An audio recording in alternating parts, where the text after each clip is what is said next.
Congress party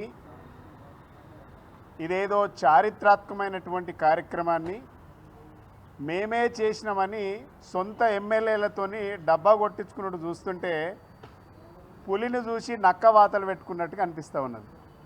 ఎందుకనంటే నారు పోసింది ఒకరు, నీరు పోసింది ఒకరు.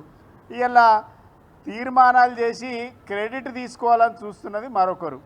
నిజంగా ఈ ప్రభుత్వానికి చిత్తశుద్ధి ఉంటే, నిజంగా ఈ ప్రభుత్వము ఈ వర్గాల పక్షాన నిజంగానే ఉండుంటే 2004 నుంచి 2014 వరకు కాంగ్రెస్ పార్టీ ఇటు స్టేట్లో ఉమ్మడి ఆంధ్రప్రదేశ్లో అదేవిధంగా సెంట్రల్లో కూడా కాంగ్రెస్ ప్రభుత్వం అధికారంలో ఉంది.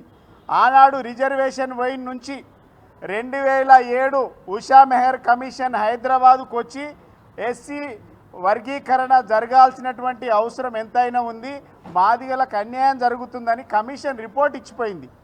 ఇచ్చినాక కూడా 7 సంవత్సరాల అధికారంలో ఉన్నారు వీళ్ళు. ఆనాడే చేయలేదు. 2018 రాహుల్ గాంధీ గారు అదేవిధంగా సోనియా గాంధీ గారు ఇద్దరు మందకృష్ణ మాదిగ గారి సపోర్ట్ తీసుకొని గద్వాల్ బహిరంగ సభలో ఈ వర్గీకరణ కట్టుబడి ఉంటామని చెప్పేసి రెండోసారి మోసం చేసింది. మూడోసారి చేవెళ్ళ డిక్లరేషన్ చేసి మల్లికార్జున ఖర్గే గారి నాయకత్వంలో వర్గీకరణ కట్టుబడి ఉంటామని చెప్పేసి ఓట్లు వేయించుకున్నది. ఒక్కరోజు కూడా ఈ యొక్క ఎస్సీ వర్గీకరణ గురించి మాట్లాడని పార్టీ ప్రభుత్వాలు ఏదైనా ఉందంటే కాంగ్రెస్ పార్టీ. ఇలా సుప్రీంకోర్టే ఇన్వాల్వ్ అయి పంజాబ్ రాష్ట్రం ఏదైతే మిగిలిన రాష్ట్రాలు ఇన్క్లూడ్ అయినాయో 1965లో ఏదైతే వర్గీకరణ జరిగిందో వాటిని మిగిలిన రాష్ట్రాలకు ఇన్క్లూడ్ చేస్తే ఇలా రాష్ట్ర ప్రభుత్వం ఇన్క్లూడ్ అయి ఇలా అడ్వకేట్ని మేమే పట్టినామని చెప్పుకుంటున్నారు. అడ్వకేట్ని కూడా ఎవరు పెట్టలే. గత ప్రభుత్వం అడ్వకేట్ని పెట్టింది, అదే కొనసాగింపుగా జరిగింది తప్ప ఈ ప్రభుత్వం స్పెషల్గా వర్గీకరణ మీద దృష్టి పెట్టలేదు. ఇది కేవలం సుప్రీంకోర్టు 7 ధర్మాసనంతో సభ్యులతో కూడినటువంటి తీర్పు. ఇది 30 సంవత్సరాలుగా జరుగుతున్నటువంటి సామాజిక న్యాయమైనటువంటి ఉద్యమ పోరాటానికి ఇలా అనేక అమరుల బలి తీసుకున్న తర్వాత ఈ యొక్క తీర్పు వస్తే ఆ తీర్పు అమలు చేయడానికి కూడా ఇది కాంగ్రెస్ అకౌంట్లో వేసుకోవడం అని అంటే, ఇలా జూ పార్క్ దగ్గర ఎప్పుడో గత ప్రభుత్వము ఫ్లైఓవర్ కట్టింది. మొన్న ముఖ్యమంత్రి గారు దీన్ని రిబ్బన్ కట్ చేస్తూ ఈ ఫ్లైఓవర్ మేమే కట్టినామని ఎంత అబద్ధమో ఇలా చెప్పుతున్నటువంటి మాటలు కాంగ్రెస్ ప్రభుత్వమే చేసింది అనడం కూడా ఇది నిలువెత్తు అబద్ధమైనటువంటి మాటలు. ఇంకా దాంట్లో కొంతమంది శాసనసభ్యులు మాట్లాడుతూ ఉన్నారు. కొంతమందికి ఏడవైనా వాళ్ళ డబ్బా కొట్టడం అలవాటుగా మారింది. ఇక్కడ ఉన్నప్పుడు బీఆర్ఎస్ పార్టీ డబ్బా కొట్టిండ్రు. ఇలా ఆడికి పోయి ఇలా ముఖ్యమంత్రి గారు చరిత్రలో నిలబడిపోతారు, మాదిగలు రుణపడి ఉంటారు అని పెద్ద మాటలు మాట్లాడుతుండే ఒక ఆయన. ఇంకో ఆయన మాట్లాడుతున్నాడు ఇలా అభినవ అంబేద్కర్ ముఖ్యమంత్రి గారు. ఎట్లయితాడా అభినవ్ అంబేద్కర్? మీ మెదడు మొక్కలకు వచ్చిందా? అభినవ్ అంబేద్కర్ ఎట్లయితాడు? ఇలా వర్గీకరణ కోసం కాంగ్రెస్ పార్టీ 10 సంవత్సరాలు మోసం చేసింది కాంగ్రెస్ పార్టీ. 94 నుంచి 2004 వరకు బీజేపీ పార్టీ ఎప్పుడు మేనిఫెస్టోలో పెట్టుకొని కార్డు పెట్టి ఊరూరా తిరుగుతుంది. 10 సంవత్సరాలు 2014 నుంచి 2023-24 వరకు కేంద్రంలో తెలుగు బీజేపీ పార్టీ అధికారంలో ఉంటుంది. ఒక్కరోజు కూడా మాట్లాడలేదు. ఇలా మీరు కేవలం సుప్రీంకోర్టు ఈ వర్గాల తరపున న్యాయమైన డిమాండ్ తీర్పిచ్చి ఈ తీర్పు అమలు రాష్ట్రాలకే బాధ్యతనిస్తున్నామని చెప్పిన తర్వాత 30 రోజులకు కమిషన్ నెల రోజులు ఇస్తామని చెప్పేసి 60 రోజులు చేసిండ్రు. ఆ ఏకసభ్య కమిషన్ ఏదైతే రిపోర్ట్ ఇచ్చిందో మేము అడుగుతూ ఉన్నాం. ఇవాళ అది ఏకసభ్య కమిషన్ రిపోర్టా, కాంగ్రెస్ పార్టీ గాంధీ భవన్ రిపోర్టా అని అడుగుతూ ఉన్నాం. ఇవాళ 17% పెరిగిండ్రని లెక్కలు మీరే చెప్తారు, కులగణన లెక్కలు. ఇలా 9% ఇచ్చినామని అబద్ధపు లెక్కలు చెప్తారు. ఎవరిని మోసం చేయదలుచుకున్నారు? ఎవరికి అనుకూలంగా ఉన్నారు? మీరు ఎవరికి వ్యతిరేకంగా ఉన్నారు? ఇది డెఫినెట్గా ఈ వర్గాలు ఆలోచించాల్సినటువంటి అవసరం ఉన్నది. 17% ఇస్తామనమే మొదటి పేజీలు చెప్పిండ్రు. రెండో పేజీలో ఏం చెప్తుండ్రు 9% ఇస్తాం మాదిగలకు అనేసి రెండో పేజీలో చెప్తా ఉన్నారు. ఇలా కాంగ్రెస్ పార్టీ అడుగడుగున ఎస్సీలను మోసం చేసింది, మాదిగలను మోసం చేసింది.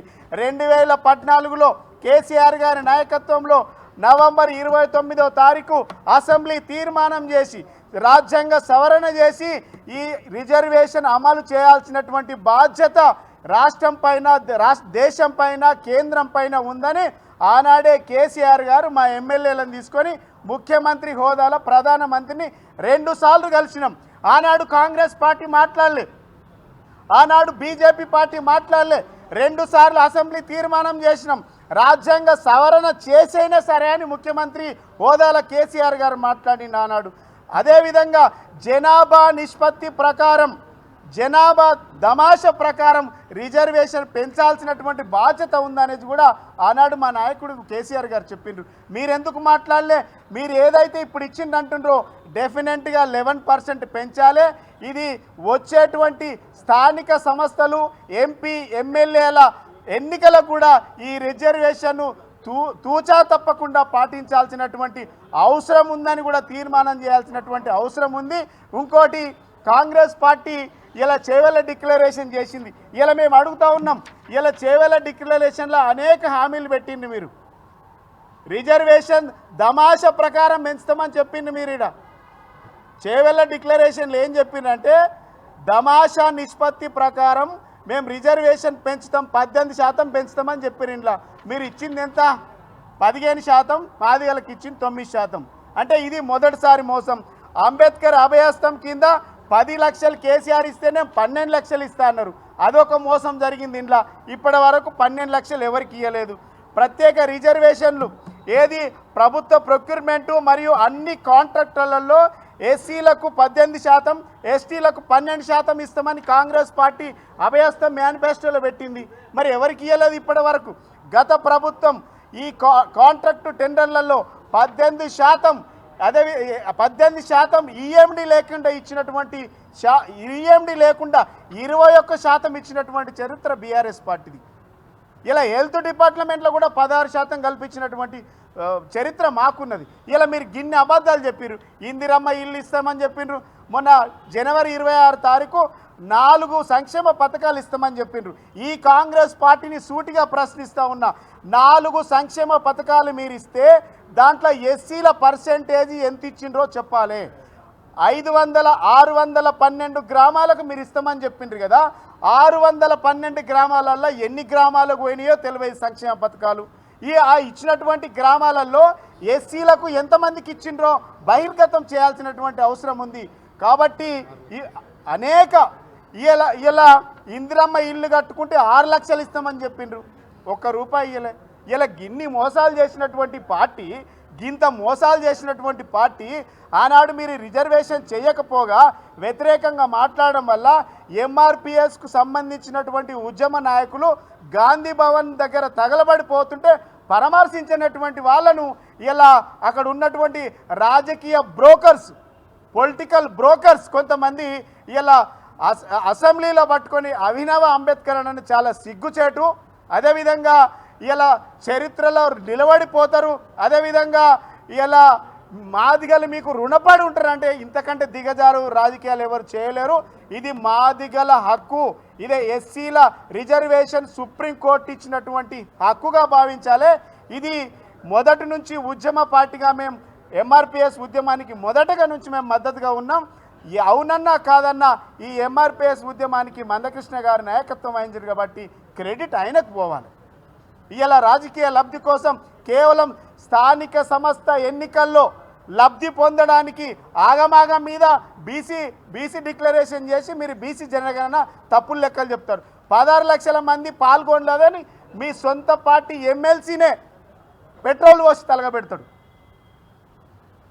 అర్థమైందా? పెట్రోల్ పోసి తలగబెడతాడు. ఇలా 16 లక్షల మంది పాల్గొనలేదు.